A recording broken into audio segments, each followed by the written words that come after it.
What shocked me was that 72% of our income goes to...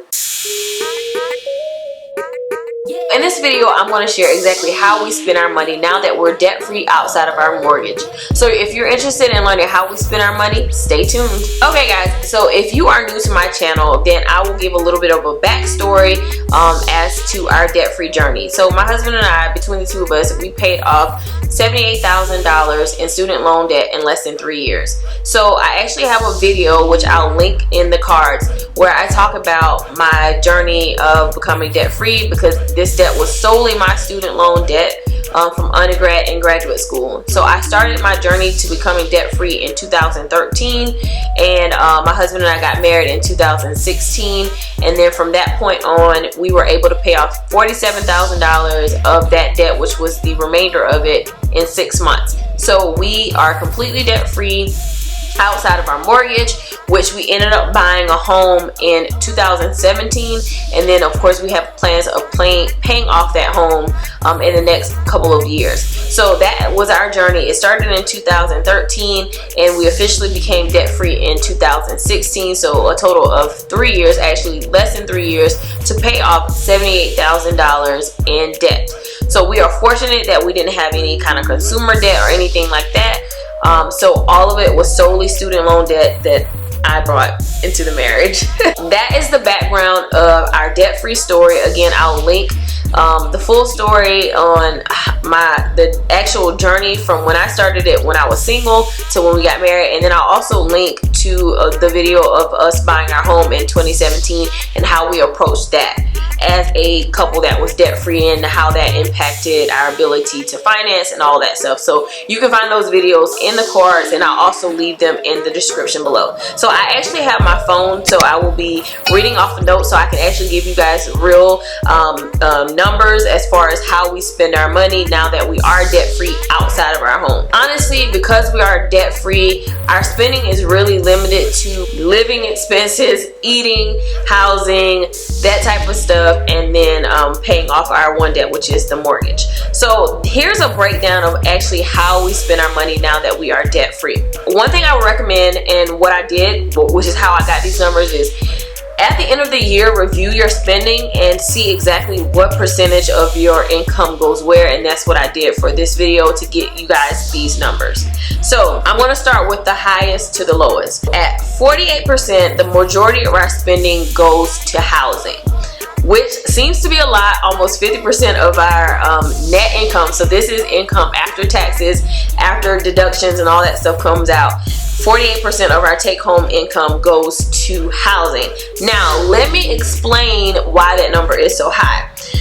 So we do make additional payments on our mortgage because we are trying to pay it off very aggressively. So that is why that number is inflated. So of that 48%, but 58% of that is additional money that goes to paying off the house early. And then 42% of that is actual mortgage. So I hope that the math makes sense to you guys. But 48% in total of our take-home income goes to housing. But of that 48%, nearly 60% of that actually goes to paying off the house early, whereas 40% goes to the actual basic mortgage cost, HOA costs, insurance that is all paid out of escrow, and then repairs as well. So 48% of our take-home income goes to housing with the additional payments to pay off the mortgage. So the second highest thing that our income goes to is charitable giving. Yes, we are believers. We believe in tithing. We are big givers. We never share exactly how much we actually give or who we give to or what we give, but we do give. And 24% of our income actually goes to charitable giving. So that's tithes, which is 10%. We do tithe off of our gross. Some people tithe off their net. We tithe off the gross because we want God to bless the gross. But we pay tithes, we do offering, or we go above and beyond there. We actually give to people, we give to charities. So there are different things that fall under that category, but 24% of our income goes to charitable giving. What shocked me was that 72% of our income goes to housing and charitable giving. And imagine if we didn't have the housing costs. So actually when we pay off our mortgage, that whole 48% is going to go away. So imagine how much more we can actually put towards giving. So I am just pleased to say that the top 2 things that we are paying for are getting out of debt and also giving, whether that's tithing or giving to other people. I truly believe that where your heart is, that's where your treasure will be as well. So for us, the 2 things that we focus on are owing no man nothing but love. So that's paying off our debt, paying off our home, and then also giving, and knowing that God will give to us in good measure, pressed down, shaking together, running over, shall men pour into our bosom. So we are firm believers in giving to the kingdom and to others. So when I was able to look at the numbers and see that they align with what we believe, that was powerful to me. That was a powerful statement, because I never want to be a hypocrite and come in here and say that we're givers and then we look at our finances and it doesn't match what we say. So definitely, that was definitely a good feeling for me to see that the majority of our income is getting out of debt, and then the second thing is giving. So moving on, the next highest thing at a much lower percentage is actually food at 8%. So 8% of our take-home income goes to groceries, dining out, going out to eat for lunch, that type of stuff. That's only 8%. Now we do meal plan, so that helps reduce the cost of groceries. So I don't necessarily just go to the grocery store and just buy a bunch of groceries to stock up. We actually have a meal plan that we plan out for the week, and we only buy the groceries that we need. So that is a huge part in helping to reduce the cost of groceries.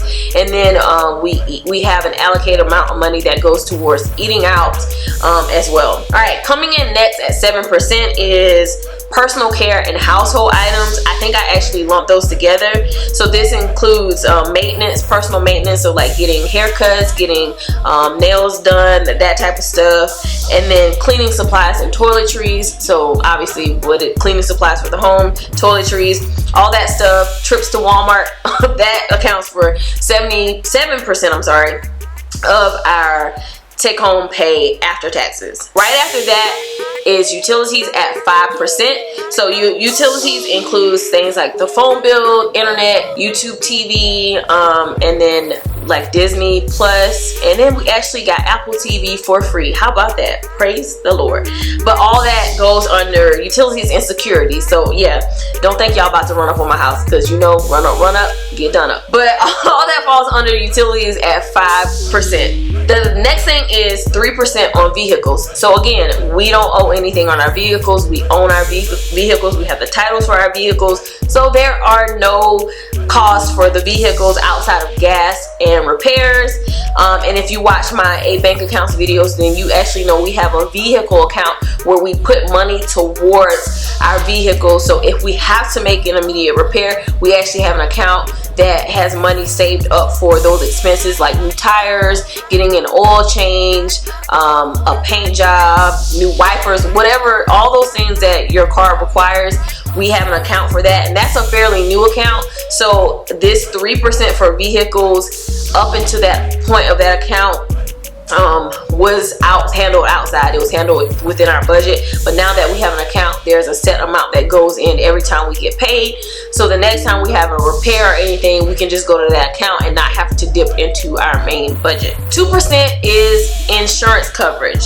So we actually make annual payments on our life insurance and car insurance policies. So that's only 2% of our take-home income. We pay those every year. And I want to say taxes may fall under this one as well, but either way, only 2% of it is insurance coverage.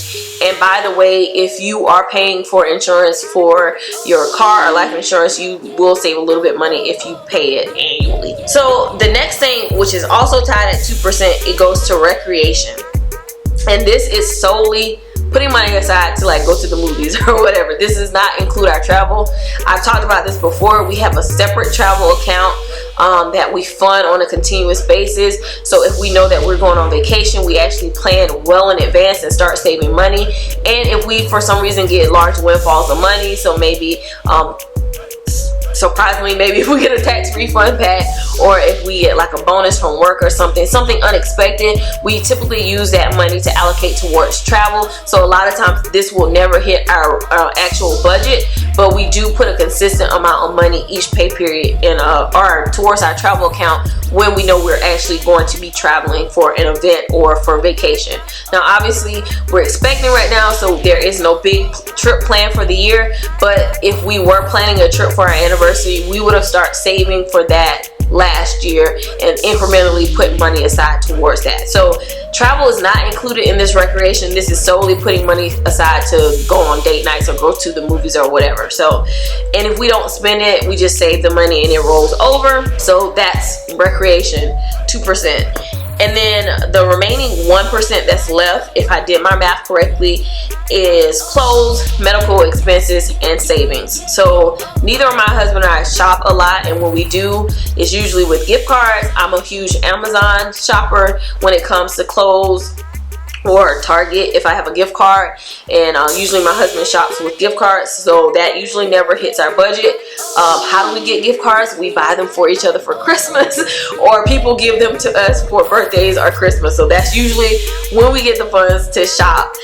Usually there isn't much shopping outside of that, but if we have to put it in the budget, we will, to pay for other items. Medical expenses, I've mentioned this in another video, but I do have an HSA account personally for my medical expenses. Both my husband and I are healthy. We don't really go to the doctor. If anything, I go to the doctor most frequently because I get a yearly physical, and then of course I get my yearly woman appointment. But that's usually covered. A physical is covered by my insurance, and I do have HSA. So if I do need to pay for, say, a dentist appointment or eye appointment that's not 100% covered by my insurance, I do have HSA. So I usually never have to pay for anything out of pocket at all. So that expense in our budget is very, very low. The only thing that we would really have to pay for out of pocket would be over-the-counter medicines. So maybe like allergy medicine or Tylenol or something like that. Savings. So this number is small because we put savings away in other categories. So we have the baby account that incrementally gets money put into it. Travel account would have money incrementally put into it. The car account. So those are taken care of elsewhere. But as far as other savings, like we've already met our savings goal as far as our emergency fund goes, and other things. So there we aren't making huge deposits into savings that will make this number higher than what it is. So that's really the reason why our savings is low, because we already have a fully funded emergency fund. And then our retirement comes out before we even get paid. So we aren't transferring money into retirement after the fact. That's handled before the fact. So savings is really low outside of the sinking funds that we already have. Again, our emergency funds are fully funded already. But if we do decide to up that, then that number would obviously increase because we would start transferring more money and budgeting more money for savings. As you can see, guys, being debt free does not necessarily equate to balling out. We don't do a lot of shopping. We don't buy a lot of expensive things. Really, our money is in paying off this house and becoming completely debt free, and then giving. And then once we become completely debt free, we can give even more and potentially save and invest more and make more strategic decisions about our finances. But there really isn't much balling out from us. So that's our debt-free budget. That's exactly how we spend our money now that we are debt-free outside of our home. And again, once we pay off our home, I don't think much is going to change. Just because we pay off our home doesn't make me want to go buy more clothes. Like, it doesn't change my character. And that's the one thing that I discovered after becoming debt-free. Money just magnifies what's already in you. And so when I became debt free, it's not like I suddenly turn on a switch to become a spender, because I've never been a big spender at all. So it's just interesting to actually look at the numbers, and that solidify exactly what my overall thought has been. We are big givers. We want to get out of debt. We want to be able to give more and sow more into the kingdom. And so our finances are able to back up what we say. So that's how we spend our money as a debt-free couple outside of our mortgage. I'm interested to hear some of your debt-free stories, so leave a comment below and let me know. And again, I will have so many resources for you guys as far as paying off debt, getting on a budget, all that stuff in the description box, so you want to make sure you check that out. So I'll talk to you guys in another video. Bye.